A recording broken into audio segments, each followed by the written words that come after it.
여러분, 역설이라고 하는 말이 있습니다. 역설이 무엇입니까? 언뜻 보기에는 모순되는 것 같고 이치에 안 맞는 것 같아도 가만히 곰곰이 생각해 보면 딱 맞는 말, 진리와 같은 말씀이 역설이라고 할 수가 있습니다. 여러분, 사실 우리 기독교는 역설의 종교입니다. 성경에 보면은 여러분, 약할 때가 강할 때다. 여러분, 약하면 약한 거지 어떻게 약할 때가 강할 때겠습니까? 또 성경에 보면은 너희들이 높아지려고 하느냐? 그러면 낮아져라. 아니, 높아지려고 하면 열심히 최선을 다해서 더 높이 해야 되지. 성경은 뭐라고 말씀합니까? 낮아져라. 그리고 받는 것보다 주는 것이 복되도다. 여러분, 우리의 성품은 어떻습니까? 오히려 우리는 받는 걸 더 좋아하는데 성경은 뭐라 그러느냐? 주는 자가 복되도다. 여러분, 이런 것들을 보면은 우리 성경에 있는 많은 말씀들이 어떻게 보면 역설과 같다. 그 때문에 우리가 이 땅을 살아갈 때 세상은 이렇게 얘기하지만 하나님이 이렇게 말씀하신다고 한다면 우리가 그 말씀을 따라서 우리가 깊이 우리가 순종하는 것이 복된 인생이라고 하는 것입니다. 우리는 이번에 이제 오늘 전도서 7장의 말씀을 통해 가지고 우리 가운데 역설처럼 말씀하시는 말씀이지만 사실은 지혜자라고 한다면 이 말씀을 딱 붙들고 살아갈 때 주시는 우리가 은혜를 누리기를 원합니다. 여러분, 첫 번째로 오면 좋은 이름이 좋은 기름보다 낫다고 하는 것입니다. 좋은 이름이 좋은 기름보다 낫다. 오늘 전서 7장 1절 말씀 보니까 좋은 이름이 좋은 기름보다 낫고 죽는 날이 출생하는 날보다 나으며, 여기서 우리가 좋은 기름이라고 할 때 좋은 기름은 무슨 기름이냐? 참기름이냐 들기름이냐, 이런 것을 말하고 있는 것이 아니고 여기서 좋은 기름이라고 하는 것은 그 당시에 향유와 같은 것이어가지고 성전에 등불을 밝힌다든지 아니면은 장례식 때 쓴다든지 아니면 귀한 손님이 왔을 때에 뿌리는 이런 귀한 향유가 바로 이 좋은 기름이라고 볼 수가 있습니다. 한마디로 얘기한다면 이 좋은 기름은 그 당시에 재물의 상징, 풍요의 상징, 그리고 자신의 재산의 척도를 나타낼 만큼 좋은 기름이라고 하는 것은 모든 사람들이 다 얻고 싶고 가지고 싶고 누리고 싶은 것이 뭐였냐? 바로 이 좋은 기름이었다고 하는 것입니다. 근데 지혜자가 뭐예요? 지혜자라고 하는 지혜자는 어떤 자냐? 좋은 기름보다 좋은 이름을 선택하는 자가 지혜로운 자다. 부나 또 부나 명성이나 아니면 재산이나 눈에 보이는 그것보다도 어떤 자가 조금 지혜로운 자냐? 다른 것이 아니고 좋은 이름을 선택하는 자다. 여러분, 그렇다면 좋은 이름이 어떤 이름이 좋은 이름입니까? 황소이라는 이름이 좋은 이름입니까? 우리 보면 이 선호하는 이름이 있어요. 6, 70년대 보니까 그때 아이가 태어나서 얼마 못 가서 세상을 떠나는 아이들이 많으니까 부모님들이 아이의 이름을 지을 때 영원하다 할 때 영자, 그래서 순영이, 준영이, 그 다음에 뭡니까? 영순이, 이 영자를 많이 넣었다 그래. 근데 90년대쯤 되니까 부모들이 우리 아이들이 좀 지혜로웠으면 좋겠다 해가지고 이 지혜로운지 알지 이거를 갖다가 넣었다고 합니다. 뭐 지혜, 지훈이, 이 지자가 많이 넣었다고 합니다. 근데 2000년대 넘어오면서 이제는 부르기 쉬운 이름을 갖다가 선호한다고 합니다. 여러분, 우리가 이렇게 좋은 이름이라고 하는 게 선호하는 이름이 좋은 이름인가? 그게 아니라고 하는 것입니다. 그럼 선호하는 이름이 스포츠 스타나 아니면 연예인들이 이제 이름을 말하는 것이냐, 그 이름만 들어도 유명한 축구 선수 그런 명성을 말하는 것이냐, 그것이 아니라고 하는 것입니다. 여기에서 좋은 이름이라고 하는 것은 이 이름은 뭐냐? 이름 자체가 바로 거기에 그 사람의 명예, 그 사람의 존재, 그 사람의 인격이 포함되어 있다고 하는 것입니다. 여러분, 사람의 이름이라고 하는 게 그냥 단순한 호칭이 아닙니다. 여러분의 이름이라고 하는 게 그냥 누군가가 불리우기 편하기 쉽게 하기 위해서 부른 그것이 아니고, 이름 안에는, 여러분의 이름 안에는 거기에는 여러분의 인격과 살아온 흔적과 신앙의 모습과 그 모든 것들이 담긴 게 뭐냐? 바로 이 이름이라고 하는 것입니다. 여러분, 제가 이제 초임 시절에 제 친구를 부대를 방문한 적이 있습니다. 교회를 방문했는데 강원도 인제까지, 제가 진에 살 때였는데 인제까지 올라가서 휴가 때 그 친구 교회를 방문했는데 강아지가 이렇게 교회 앞에 강아지가 이렇게 지나가고 있으니까 제 친구가 강아지 이름을 부르는데 봉춘아 그래, 봉춘아. 세상 개 이름을 봉춘하 깜짝 놀랐습니다. 왜냐하면 저희 아버님 이름이 봉자 춘차십니다. 아니 세상에 지나가는 개에게 세상에 우리 아버지 이름 붙여가지고 봉춘하를 제가 깜짝 놀라가지고 이 한더가 혹시 너 제 친구 이름 부르면서 너 우리 아버지 이름 아냐? 그냥 모르는데 우리 아버지 이름이 봉자 춘차시다. 아니 세상에 저 개한테 내가 보니까 빨리 개 이름을 메리로 바꾸든지 멍멍이로 바꾸든지 아니면 된장을 바르든지 빨리 해가지고 아니 우리 아버지 이름을 봉춘이가 뭐냐 해가지고 빨리 바꾸라고 했습니다. 여러분 이름이라고 하는 거, 이 이름은 그냥 단순하게 누구를 부르는 호칭이 아니라 그 이름을 생각할 때 많은 사람들은 그 이름 안에 그 사람의 인격, 그 사람의 삶, 그 사람의 가져오는 명예, 이 모든 것들이 이름 가운데 포함되어 있다고 하는 것입니다. 여러분 그렇기 때문에 우리 지혜로운 자는 어떤 자라는 거예요? 지혜로운 자는 좋은 기름, 세상에 눈에 보이는 재산이나 그 다음에 어떤 부나 번영 이런 걸 먼저 취하기 전에 어떤 자가 지혜로운 자냐? 좋은 이름, 내 명예를 생각하는 자가 지혜로운 자라고 하는 것입니다. 여러분 성경에 보면은 우리가 그리스도인이라고 얘기하지 않습니까? 근데 이 그리스도인이라고 하는 이름은 우리가 먼저 나를 그리스도인으로 불러라 해서 생긴 이름이 아닙니다. 이방인들이 우리의 모습을 보고 저 사람들은 그리스도인이야. 그리스도인이라고 하는 뜻이 뭡니까? 그리스도에 속한 자, 그리스도를 따르는 자, 그리스도 안에 있는 자, 이게 그리스도인 아니겠습니까? 성경에 보면은 사도행전 11장 26절에 처음으로 그리스도인이라고 하는 이름이 나오고 있습니다. 만남의 안디옥에 데려가서 둘이 교회에 1년간 모여 있어 큰 무리를 가르쳤고 제자들이 안디옥에서 비로소 그리스도인이라 일컬음을 받게 되었더라. 처음으로 예수 믿는 사람들을 그리스도인이라고 이방인들이 불렀다는 거예요. 가만히 보니까 이 그리스도인들, 예수 믿는 사람들이 뭔가 다른 거예요.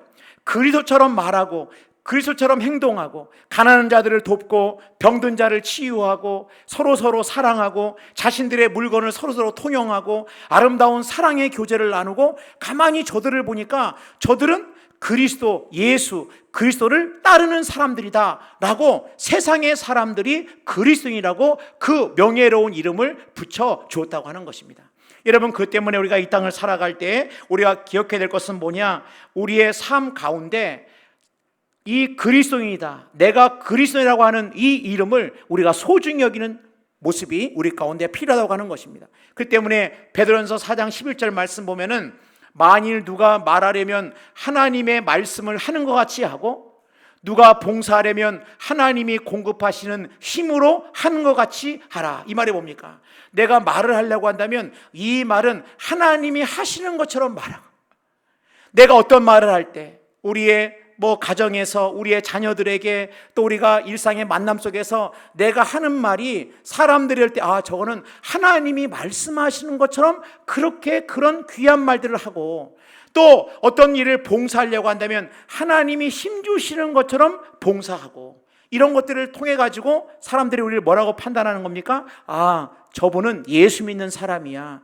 그래서 그 이름 거룩한, 또 어쩌면 명예로운 이름으로 불리게 된다고 하는 것입니다.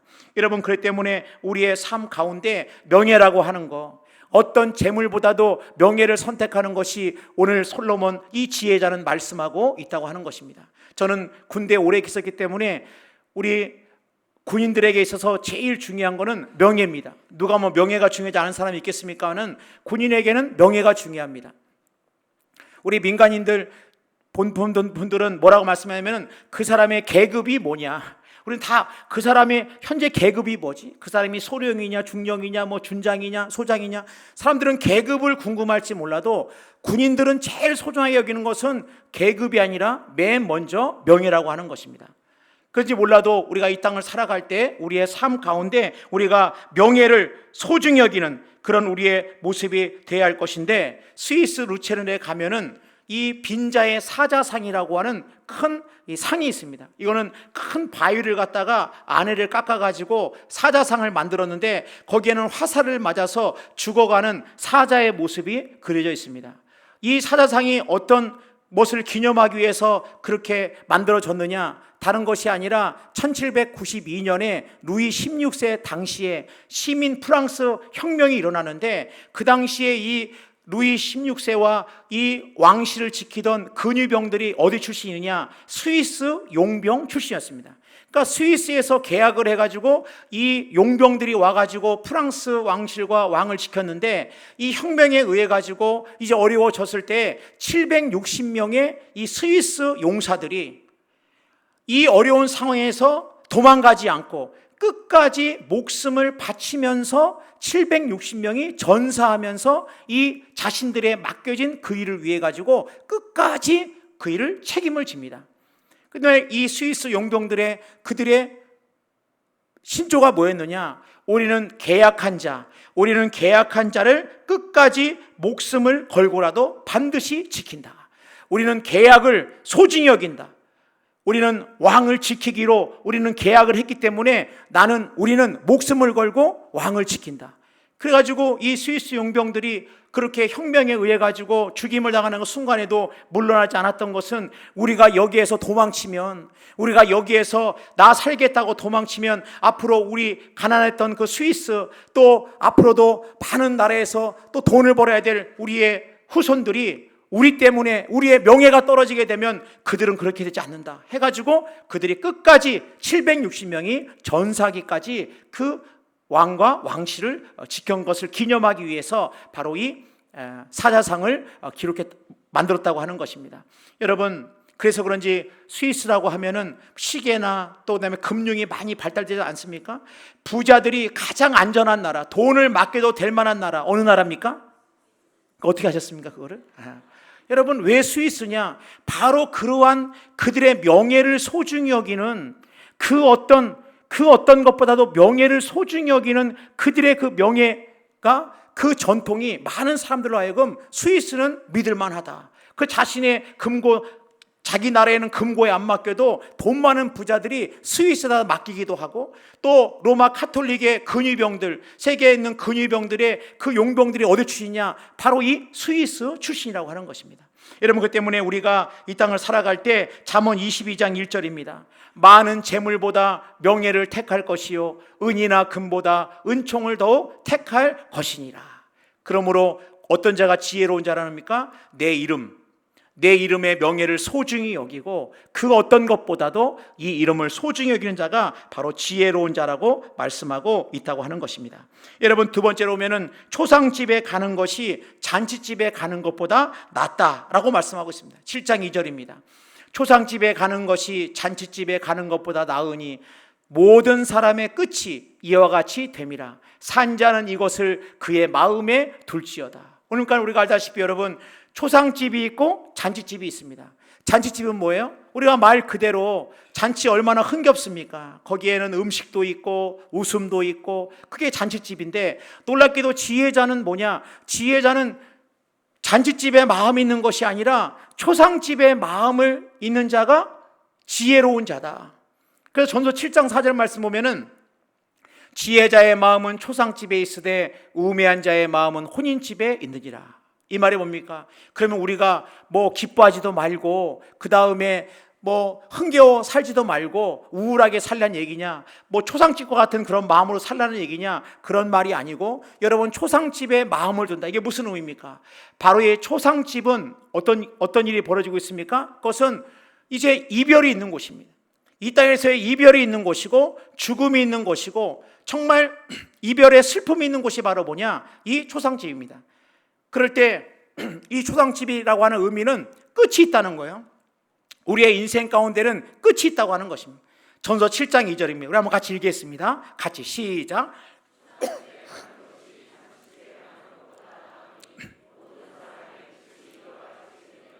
산자는 이것을 그의 마음에 둘지어다. 모든 사람의 끝이 이와 같이 됨이라. 그러니까 초상집에 마음을 두라는 말은 뭡니까? 내 인생에 끝이 있구나. 내 인생에 끝이 있구나를 갖다가 교훈해 주는 것이 뭐냐? 바로 이 초상집이라고 하는 것입니다. 잔치집에 가서 막 놀고 막 재밌고 막 즐겁게 하다 보면은 이 잔치가 계속 될 것처럼, 이 흥겨움이 계속 될 것처럼 생각할지 몰라도 우리의 인생 가운데는 다 인생의 끝이 있다라고 말씀하고 있다고 하는 것입니다. 그 때문에 히브리서 9장 17절 말씀 보면 한 번 죽는 것은 사람에게 정하신 것이요 그 후에는 심판이 있으리니. 그 때문에 모든 사람들 어느 누구도 예외 없이 인생의 끝이 있다. 여러분 별로 기분이 안 좋으신 것 같습니다. 보니까는 여러분 그래서 사람들마다 다 이 엘리베이터에도 사자 죽을 사자 기분 안 좋아 F로 다 바꾸고, 그 다음에 뭡니까 묘지가 만약에 예를 들어서 이 김포에 들어온다고 한다면 아마 난리가 날 겁니다. 왜 그렇습니까? 아니 세상에 혐오시 소리 들어오다니. 부모님이 여기 김포 사는 뿐만 아니라 저기 어디 하남에 사는 딸들도 와가지고 아마 무슨 소리냐 여기에 묘지가 들어오다니 아마 우리가 아마 난리가 날 겁니다. 여러분 그런데 기독교적인 배경을 가진 나라들을 보면은 유럽이나 나라들을 보면은 가장 양지 바른 곳 동네에 가장 좋은 동네에 있는 곳이 바로 뭐냐 묘지입니다. 지나가다가 저 이쁜 건물들이 몇 개 아주 아기자기하게 있네, 가만히 가보면은 묘지입니다. 그러니까는 삶과 죽음이 멀리 떨어져 있는 것이 아니라 한 동네에 삶이 있고 죽음이 있고, 너무나 이 죽음이 친근하게 우리 기독교적 배경은 삶과 죽음이 끝이 아니고 한 번 죽는 사람에게 정하신 일 누구도 피할 수 없지만 그 후에 우리의 소망이 있고 천국이 있고 늘 한 동네에 삶과 죽음이 함께 하는데, 그렇지 못한 인생들은 뭡니까? 이 죽음이라고 하는 것 두려워 떨게 되고 끝날이라고 하는 것 너무 두려워하게 되고, 그래서 아예 그런 일은 없을 거야, 내 젊음은 영원할 거야, 내 청춘은 영원할 거야, 내가 가지고 있는 영원할 거야, 내 시간은 영원할 거야 한번 따라하겠습니다. 어린 반푼어치도 없다. 그럴 수가 없는 거야. 그러면은 지혜로운 자는 뭐냐? 오늘 하루를 살 때 이 한날이라고 하는 것은 내 인생의 끝이 있다고 생각할 때 결코 허술하게 하루를 살 수가 없고, 만약에 오늘이 내 인생의 마지막이라고 한다면, 만약에 내 생명이 오늘 마지막이라고 한다면 내가 사랑하는 사람에게 사랑한다는 말을 내일로 미룰까? 내가 용서해야 되는데 용서하지 못한 사람을 내가 내일로 용서를 미룰까? 아니면 내가 해야 될 일이 있는데 내가 그것을 미룰까? 여러분, 지혜로운 자는 오늘 한날의 삶이 내 인생의 마지막 날처럼 소중하게 생각하면서 오늘 해야 될 그 일을 믿음으로 감당하고, 사랑한다고 할 때 사랑하고 축복하고, 또 어떻게 합니까? 더 세워주고 용서하고 덮어주고, 그런 삶의 모습이 바로 어떤 삶의 모습이냐? 지혜자의 모습이라고 하는 것입니다. 여러분, 저는 아마 목사님들 중에 저와 같이 교회를 많이 옮겨 다닌 목사는 없을 겁니다. 저는 저희 딸이 중3까지 9번을 전학을 했으니까 제가 가만히 보니까 제가 군생활 동안에 한 13번 정도 부대를 옮긴 것 같습니다. 교회를 옮겼습니다. 교회 가서 부임하면 2년 지나고 또 이임하고, 취임하고 부임하고 이임하고 취임하고 부임하고 취임하고 부임하고 계속 갔다 나왔다 들어갔다 나왔다. 그걸 갖다가 저는 시작이 있으면 끝이 있다고 하는 것을 너무너무 잘 알고 있습니다. 그래서 늘 어느 새로운 부대에 가서 이제 목회를 할 때마다 내가 지금 여기 담임 목사지만 나는 이제 2년 후에, 또 어떤 때는 내가 2년을 계획을 했는데 인사 명령에 의해서 가라 그러면 1년 만에 다른 곳으로 간 적도 있습니다. 어떤 때는 내가 2년 있겠지 해가지고 이제 떠나야 되지 했는데 1년 더 있어라 해가지고 1년 더 있은 적도 있습니다. 여러분, 우리의 인생 가운데, 우리의 삶 가운데 우리가 인생의 끝이 있다. 제가 그렇게 많은 부대를 이제 옮겨 다니고 교회를 옮겨 다니면서 잊을 수 없는 끝이 하나 있는데, 그게 어떤 끝이냐? 제가 국방부에 근무할 때 이제 모든 걸 다 정리하고, 이제 다른 부대로 발령이 났기 때문에 다 정리하고 출입증도 반납하고 제 물건도 다 정리하고 싹 신고도 다 끝나고 이제 다 정리했다 해가지고 이제 국방부 본관을 게이트를 딱 나왔는데 갑자기 제가 모자를 놓고 왔다는 걸 잊어버린 거예요. 모자를 놓고 왔네? 돌아서서 가려는데 헌병이 딱 막습니다. 목사님, 출입 절차를 거치기 바랍니다.